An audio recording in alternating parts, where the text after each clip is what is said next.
ലൈംഗിക ബന്ധത്തിൽ ഏർപ്പെടുമ്പോൾ കൂടുതൽ സമയം കിട്ടുവാൻ എന്താണ് മാർഗം? ഒട്ടനവധി ചെറുപ്പക്കാരും പ്രായമായവരും ചോദിക്കുന്ന ഒരു ചോദ്യമാണിത്. അതായത് തനിക്കുള്ളതിനേക്കാൾ അല്പം കൂടി സമയം കിട്ടുവാൻ എന്തെങ്കിലും മാർഗങ്ങളുണ്ടോ? തീർച്ചയായിട്ടും ഗുളികകളുണ്ട്, അതിനെക്കുറിച്ചല്ല ഞാനിവിടെ വിശദീകരിക്കുവാൻ പോകുന്നത്. അല്ലാതെ തന്നെ നമുക്ക് അല്പം സമയം കൂടുതൽ ലഭിക്കുവാൻ വേണ്ടി എന്തെല്ലാം മാർഗങ്ങളാണുള്ളത് അതിലേക്ക് നമുക്കൊന്ന് ചിന്തിക്കാം. അതായത് പ്രകൃതിദത്തമായി പറയുകയാണെങ്കിൽ ജന്തുക്കളിൽ വളരെ സമയം കുറവാണ്. അതായത് കോഴിയും ആടും പശുവും ഒക്കെ ബന്ധപ്പെടുമ്പോൾ വളരെ പെട്ടെന്ന് തന്നെ അവരുടെ ലൈംഗിക ബന്ധം പൂർത്തീകരിക്കുന്നതായി കാണാം, കുറഞ്ഞ സമയം കൊണ്ട് തന്നെ. എന്നാൽ മനുഷ്യനിലേക്ക് എത്തുമ്പോൾ ഇതിന് വളരെ കൂടുതൽ സമയം വേണ്ടി വരുന്നു. അതായത് രണ്ടുപേർക്കും ഇത് ആനന്ദകരമാകണമെന്നുണ്ടെങ്കിൽ സമയം ഒരു അത്യാവശ്യ ഘടകമാണ്. അതായത് റീപ്രൊഡക്ഷൻ മാത്രമല്ലോ മനുഷ്യൻ്റെ ലൈംഗിക ബന്ധത്തിൻ്റെ ഉദ്ദേശം. മറ്റ് ജന്തുക്കളെ സംബന്ധിച്ചിടത്തോളം റീപ്രൊഡക്ഷൻ മാത്രമാണെന്ന് തോന്നുന്നു, അതുകൊണ്ടായിരിക്കാം അങ്ങനെ. ഏതായാലും ഒരു എവല്യൂഷൻ്റെ അല്ലെങ്കിൽ ഒരു പരിണാമത്തിൻ്റെ ഒരു ബാക്കി പത്രമാണ് മനുഷ്യൻ്റെ ലൈംഗിക ബന്ധത്തിലുള്ള സമയ കൂടുതൽ. നമുക്ക് ഈ സമയം കൂട്ടിക്കിട്ടുന്നതിന് വേണ്ടി കുറച്ച് മാർഗങ്ങളുണ്ട്. അതിലേറ്റവും ആദ്യത്തെ മാർഗം ഞാൻ പറഞ്ഞുതരാം. ലൈംഗികമായിട്ട് ബന്ധപ്പെടുന്നതിന് മുമ്പ് സ്വയംഭോഗം ചെയ്യുക.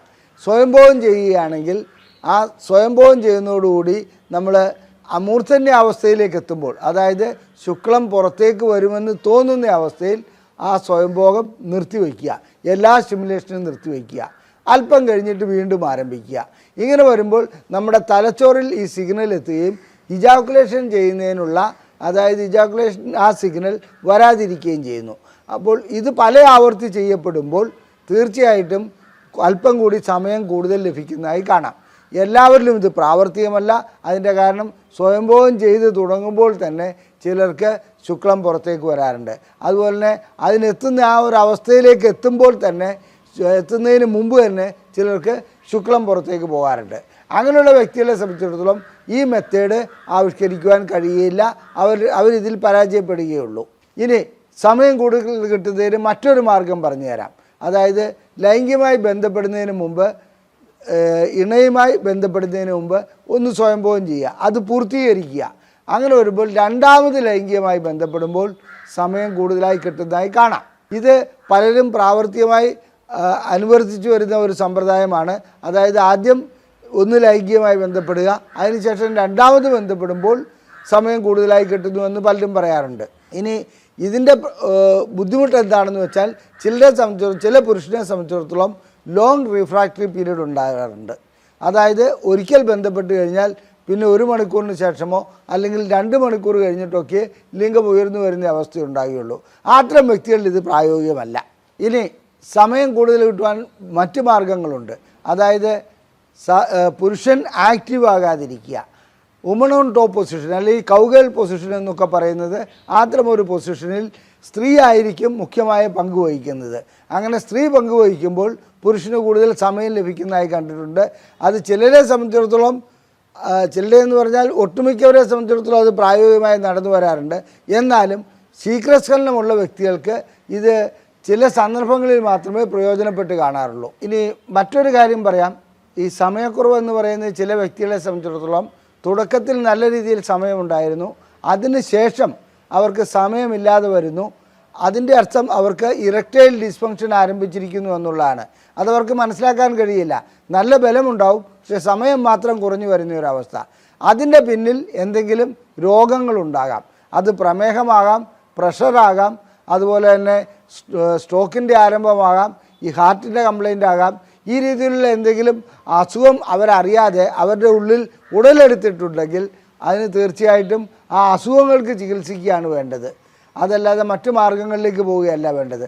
അപ്പോൾ ഒരു മെഡിക്കൽ ചെക്കപ്പ് നടത്തി തനിക്ക് എന്തെങ്കിലും അസുഖങ്ങളുണ്ടോ എന്നുള്ളത് പരിശോധിച്ചറിയുക.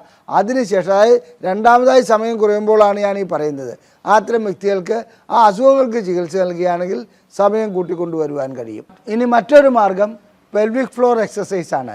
അതായത് നമ്മുടെ ലിംഗത്തിനോടും യോനിയോടും ഒക്കെ അനുബന്ധിച്ചുള്ള ആ പ്രദേശത്താണ് പെൽവിക് ഫ്ലോർ എന്ന് പറയുന്നത്. അവിടെയുള്ള മസിലുകൾക്ക് വ്യായാമം നൽകുക. ആ വ്യായാമം നൽകുന്നത് കീഗൽ എക്സസൈസ് പോലെയുള്ള എക്സസൈസാണ്. അതായത് നമ്മുടെ മലദ്വാരത്തെ പെട്ടെന്ന് ചുരുക്കി പിടിക്കുക, റിലാക്സ് ചെയ്യുക, ആ രീതിയിലുള്ള കീഗൽ എക്സസൈസിനെ കുറിച്ച് പല വീഡിയോകളുമുണ്ട്. അത്തരം ഏതെങ്കിലും വീഡിയോ കണ്ടാൽ അത് നിങ്ങൾക്ക് പ്രായോഗികമായി നടത്താവുന്നതേ ഉള്ളൂ. പെൽവിക് ഫ്ലോർ എക്സസൈസ് വഴിക്ക് സമയം കൂടുതൽ ലഭിക്കുമെന്നുള്ള കാര്യത്തിൽ ഒരു തർക്കവുമില്ല. അതും നിരന്തരമായി ചെയ്യണമെന്ന് മാത്രം. ഒരു തവണ ഒരു എക്സസൈസ് ചെയ്ത് പിറ്റേ ദിവസം പോയി ബന്ധപ്പെട്ടാൽ ലൈംഗികമായിട്ടുള്ള സമയം കൂടുതലൊന്നും കിട്ടുകയില്ല. ലൈംഗികമായിട്ട് സമയം കൂടുതൽ കിട്ടുവാൻ വേണ്ടി ചില ക്രീമുകൾ ഉപയോഗിക്കാറുണ്ട്. അത്തരം ക്രീമുകൾ മാർക്കറ്റിൽ ലഭ്യമാണ്. ആ ക്രീം ഉപയോഗിക്കുകയാണെങ്കിൽ അത് ലിംഗത്തിൻ്റെ അഗ്രഭാഗത്താണ് പരട്ടേണ്ടത്. ലൈംഗികമായി ബന്ധപ്പെടുന്നതിന് 5-10 മിനിറ്റ് മുമ്പ് മാത്രമേ അത് ഉപയോഗിക്കാവുള്ളൂ. അത് കഴുകിക്കളയുന്നതാണ് നല്ലത്. കഴുകിയില്ലെങ്കിൽ കുഴപ്പമുണ്ടായിട്ടല്ല, കഴുകിക്കളയുന്നതാണ് നല്ലത്. മാത്രമല്ല ചില ക്രീമുകൾ തൻ്റെ ഇണയ്ക്ക് അലർജി ഉണ്ടാക്കാറുമുണ്ട്. അതുകൊണ്ട് വളരെയധികം ശ്രദ്ധിക്കണം അത്തരം ക്രീമുകൾ ഉപയോഗിക്കുകയാണെങ്കിൽ. ഇനി സ്വാഭാവികമായിട്ടും ലൈംഗികമായിട്ടുള്ള ഉത്തേജനം ഉണ്ടാകുന്നതിനും അതുപോലെ തന്നെ സമയം കിട്ടുന്നതിനും ആഹാരം നല്ല രീതിയിലാവേണ്ടത് കാര്യമുണ്ട്. ആഹാരം നല്ല രീതിയിൽ എന്ന് പറഞ്ഞാൽ അതിനകത്ത് അനാവശ്യമായിട്ടുള്ള ആഹാര പദാർത്ഥങ്ങൾ ഒഴിവാക്കുക. ഉദാഹരണം, റെഡ് മീറ്റ് ഗുണം ചെയ്യുകയില്ല. എന്നാൽ ബദാം പരിപ്പ്, ഉലുവ, അതുപോലെ തന്നെ നാച്ചുറലായിട്ടുള്ള മുളപ്പിച്ച ധാന്യങ്ങൾ, കൂണുകൾ, മറ്റേ ഇത് വരുന്നത് നാരങ്ങ വർഗ്ഗത്തിൽപ്പെട്ട മാതള നാരങ്ങ, ഉറുമാൻ പഴം, ഇതൊക്കെ വളരെയധികം ഗുണം ചെയ്യും. ഈ ആഹാര പദാർത്ഥങ്ങൾ കഴിക്കുകയാണെങ്കിൽ ഒരു പരിധിവരെ സമയം കൂട്ടിക്കൊണ്ടുവരുവാൻ കഴിയും. ഇനി ചില പഠനങ്ങൾ തെളിയിക്കുന്നത് അഗ്രചർമ്മം നീക്കം ചെയ്യുകയാണെങ്കിൽ ലൈംഗികമായിട്ടുള്ള സമയം ലഭിക്കുമെന്നുള്ളതാണ്. ഇത് തർക്കവിഷയമായി തന്നെയാണ് ഇപ്പോഴും ശാസ്ത്രലോകത്ത് കിടക്കുന്നത്. എന്നിരുന്നാലും അഗ്രചർമ്മം നീക്കം ചെയ്യുന്ന വഴിക്ക് ലൈംഗികമായിട്ടുള്ള സമയം അല്പം കൂടുതൽ ലഭിക്കുമെന്ന് തന്നെയാണ് മിക്ക പഠനങ്ങളും വ്യക്തമാക്കുന്നത്. സമയം കൂടുതൽ കിട്ടുവാൻ വേണ്ടി ചില വ്യക്തികൾ കോണ്ടം ഉപയോഗിക്കാറുണ്ട്. ഇത് ഡീസെൻസിറ്റൈസേഷൻ മെത്തേഡ് തന്നെയാണ്. അതായത് ചർമ്മവും ചർമ്മവുമായി കൂട്ടിമുട്ടായിരിക്കുമ്പോൾ അല്പം നമ്മുടെ ന്യൂറോണുകൾക്ക് അതിനെ തിരിച്ചറിയാൻ കഴിയാതെ വരികയും കുറച്ചുകൂടി സമയം കിട്ടുകയും ചെയ്യുന്നുണ്ട്. ഇന്ന് മാർക്കറ്റിൽ സമയം കൂടുതൽ കിട്ടുന്നതിന് വേണ്ടി കെമിക്കലുകൾ ഉപയോഗിച്ചിട്ടുള്ള ചില കോണ്ടംസ് അവൈലബിളാണ്. അത്തരം കോണ്ടം ഉപയോഗിക്കുന്നതിലും തെറ്റില്ല, സമയം കൂടുതൽ കിട്ടുന്നതിന് വേണ്ടിയിട്ട്. ചിലരെ സംബന്ധിച്ചിടത്തോളം ഇത്തരം കോണ്ടം അലർജി ഉണ്ടാക്കാറുണ്ട്. അത്തരം വ്യക്തികൾ അത് ഉപയോഗിക്കാതിരിക്കുന്നതാണ് ഏറ്റവും നല്ലത്. ഇനി ചില മെത്തേഡുകൾ, അതായത് യോനിക്കുള്ളിലേക്ക് ലിംഗം കടത്തി ബന്ധപ്പെട്ടുകൊണ്ടിരിക്കുമ്പോൾ ഒരു നിശ്ചിത സമയം കഴിയുമ്പോൾ ലിംഗം പുറകോട്ട് പിൻവലിക്കുന്നു, അതിനുശേഷം രണ്ടാമത് ബന്ധപ്പെടുന്നു. ഇങ്ങനെ ചെയ്യുകയാണെങ്കിൽ സമയം കൂടുതലായി കിട്ടുന്നതായി കാണാം. എന്നാൽ ഈ മെത്തേഡിൽ സ്ത്രീക്ക് അസ്വസ്ഥത ചിലപ്പോൾ ഉണ്ടാകാറുണ്ട്. ആ മൂർച്ഛന്യ അവസ്ഥയിൽ അത് പുറകോട്ട് വലിക്കുകയാണെങ്കിൽ, അത് നിർത്തുകയാണെങ്കിൽ അവർക്ക് അസ്വസ്ഥത ഉണ്ടാകാറുണ്ട്. എന്നാൽ ഇണകളിൽ ഒരാൾക്ക് അസ്വസ്ഥത ഉണ്ടാകാതെ രണ്ടു കൂട്ടർക്കും സംതൃപ്തി ലഭിക്കുന്ന രീതിയിൽ ഈ രീതിയിൽ സ്റ്റോപ്പ് സ്റ്റാർട്ട് മെത്തേഡ് ഉപയോഗിക്കുന്നത് നല്ലതാണ്. ഇതുപോലെ തന്നെ മറ്റൊരു മെത്തേഡാണ് സ്ക്യൂസ് മെത്തേഡ്. ആ ലിംഗത്തിൻ്റെ അഗ്രഭാഗം പുറത്തോടെടുത്ത് ഒന്ന് അമർത്തുക. ആ പെയിൻ കൊണ്ട്, അതായത് സ്റ്റിമുലേഷൻ വേറൊരു രൂപത്തിൽ വരികയും അപ്പോൾ സമയം കൂടുതൽ കിട്ടുന്നതായി കാണാം. ഇതല്ലാതെ മറ്റൊരു മെത്തേഡുണ്ട്, ചിന്ത മറ്റൊരു രൂപത്തിലേക്ക് കൊണ്ടുവരിക. അതായത് ലൈംഗികതയിൽ ഏർപ്പെട്ടുകൊണ്ടിരിക്കുമ്പോൾ മറ്റു രൂപത്തിൽ ചിന്തിക്കുക. എന്തെങ്കിലും പ്രധാനപ്പെട്ട മറ്റു കാര്യങ്ങളോ അല്ലെങ്കിൽ കുടുംബ പ്രശ്നങ്ങളോ അല്ലെങ്കിൽ എന്താവട്ടെ, ലൈംഗികമായിട്ട് ബന്ധമില്ലാത്ത ഒരു കാര്യം ചിന്തിക്കുകയാണെങ്കിൽ ചിലപ്പോൾ സമയം കൂടുതൽ കിട്ടും. അതിൻ്റെ ന്യൂനത എന്താണെന്ന് വെച്ചാൽ ആ സമയത്ത് നമ്മുടെ ലിംഗം ചിലപ്പോൾ തളർന്നു പോകാനുള്ള സാധ്യതയുണ്ട്. ഇതുപോലുള്ള ഒരു മെത്തേഡ് തന്നെയാണ്, ചിന്ത മാറ്റിയെടുക്കാനുള്ള ഒരു മെത്തേഡാണ് റിവേഴ്സ് കൗണ്ടിങ്. ലൈംഗികമായി ബന്ധപ്പെട്ടുകൊണ്ടിരിക്കുമ്പോൾ 100, 99, 98, 97 അങ്ങനെ താഴോട്ട് എണ്ണുക, റിവേഴ്സ് കൗണ്ടിങ്. ഇങ്ങനെ റിവേഴ്സ് കൗണ്ടിങ് വരുമ്പോൾ ബ്രെയിൻ വേറൊരു രീതിയിൽ വർക്ക് ചെയ്യുകയും സമയം കൂടുതൽ കിട്ടുവാനുള്ള സാധ്യതയുമുണ്ട്. ഇനി ഒരു കാര്യം പറയട്ടെ, ഇതൊന്നും നിവർത്തിയില്ലെങ്കിൽ മരുന്നുകൾ ലഭ്യമാണ്. പക്ഷേ മരുന്നുകൾ മെഡിക്കൽ ഷോപ്പിൽ പോയിട്ട് ചുമ്മാ വാങ്ങി കഴിക്കുകയല്ല ചെയ്യേണ്ടത്. അത് ഡോക്ടറെ കണ്ട് പരിശോധന നടത്തി ആ മരുന്നുകൾ കഴിക്കുകയാണെങ്കിൽ തീർച്ചയായിട്ടും സമയം കൂട്ടുവാൻ കഴിയും. ആവശ്യമുള്ള വ്യക്തികളെ സംബന്ധിച്ചിടത്തോളം അതിന് ചികിത്സിക്കുന്നത് തന്നെയാണ് നല്ലത്. SSRI ഗണത്തിൽപ്പെട്ട മിക്ക മരുന്നുകളും ലൈംഗികമായിട്ടുള്ള ശേഷി കൂട്ടുവാൻ ഉപകരിക്കാറുണ്ട്.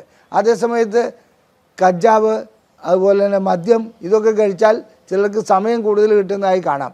എന്നിരുന്നാലും അതൊരു ചികിത്സാ മാർഗമായി ഉപയോഗിക്കരുത്, അത് അപകടം പിടിച്ചതാണ്. ലൈംഗികമായിട്ടുള്ള സമയം കൂടുതൽ കിട്ടുവാൻ വേണ്ടി പല മാർഗങ്ങളുണ്ട്. ഈ മാർഗങ്ങളിൽ ഒട്ടനവധി മാർഗങ്ങൾ ഞാൻ പറഞ്ഞു കഴിഞ്ഞു.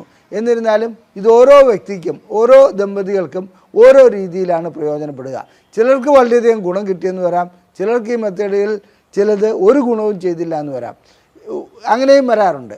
എന്നിരുന്നാലും ലൈംഗികമായിട്ട് സമയം കൂടുതൽ കിട്ടുന്നതിന് ഈ മെത്തേഡുകൾ ഏതെങ്കിലും ഓരോന്നായി പരീക്ഷിച്ച് നോക്കുന്നത് നല്ലതാണ്. മറ്റ് പ്രശ്നങ്ങളൊന്നും ഉണ്ടാക്കാത്ത രീതിയിൽ അത് മുന്നോട്ട് പോവുകയും ചെയ്യും. ഗുളികകളിലേക്ക് വരുമ്പോൾ മാത്രം നാം വളരെയധികം ശ്രദ്ധിക്കണം. അത് ഉപയോഗിക്കുന്നതിന് ഡോക്ടറെ പരിശോധന കഴിഞ്ഞതിന് മാത്രമേ അത് ഉപയോഗിക്കാവൂ എന്നുള്ളത് ഞാനിവിടെ സൂചിപ്പിച്ചു കൊള്ളട്ടെ. ഈ വീഡിയോ ഇഷ്ടപ്പെട്ടുവെങ്കിൽ നിങ്ങളുടെ സുഹൃത്തുക്കൾക്ക് ഇത് അയച്ചു കൊടുക്കുക. ഈ വീഡിയോ ലൈക്ക് ചെയ്യുക. നിങ്ങളുടെ അഭിപ്രായങ്ങൾ കമൻറ്റ് ബോക്സിൽ രേഖപ്പെടുത്തുക. ലൈംഗിക പ്രശ്നങ്ങൾക്കുള്ള ചികിത്സ നൽകുന്ന ഒരു സ്ഥാപനമാണ് ISRM. അത് ശീഘ്രസ്ഖലനമാകട്ടെ, ശേഷിക്കുറവാകട്ടെ, താല്പര്യമില്ലായ്മയാകട്ടെ, ലൈംഗികമായ വിവാഹം കഴിഞ്ഞതിന് ശേഷം ബന്ധപ്പെടാൻ കഴിയാത്ത അവസ്ഥയാകട്ടെ, ഇത്തരം പ്രശ്നങ്ങൾക്കെല്ലാം ISRM ചികിത്സ നൽകുന്നുണ്ട്. നിങ്ങൾക്ക് ചികിത്സ ആവശ്യമുണ്ടെങ്കിൽ ഇവിടെ കാണിച്ചിരിക്കുന്ന നമ്പറിൽ വിളിച്ച് ബുക്ക് ചെയ്യാവുന്നതാണ്. അതുകൂടാതെ നിങ്ങൾക്ക് ഞങ്ങളെക്കുറിച്ച് ലൈംഗിക പ്രശ്നങ്ങളെക്കുറിച്ചും ലൈംഗിക പ്രശ്നങ്ങൾക്കുള്ള പരിഹാര മാർഗങ്ങളെക്കുറിച്ചും അറിയുവാനുള്ള ബുക്ക്ലെറ്റുകൾ ഞങ്ങൾ സൗജന്യമായി നൽകുന്നതാണ്. ISRM എന്ന് ഈ നമ്പറിലേക്ക് വാട്സപ്പ് ചെയ്യുകയാണെങ്കിൽ ഇത്തരം പുസ്തകങ്ങൾ ഡിജിറ്റൽ ഫോർമാറ്റിൽ PDF ആയി നിങ്ങൾക്ക് അയച്ചു തരുന്നതാണ്. നന്ദി, നമസ്കാരം.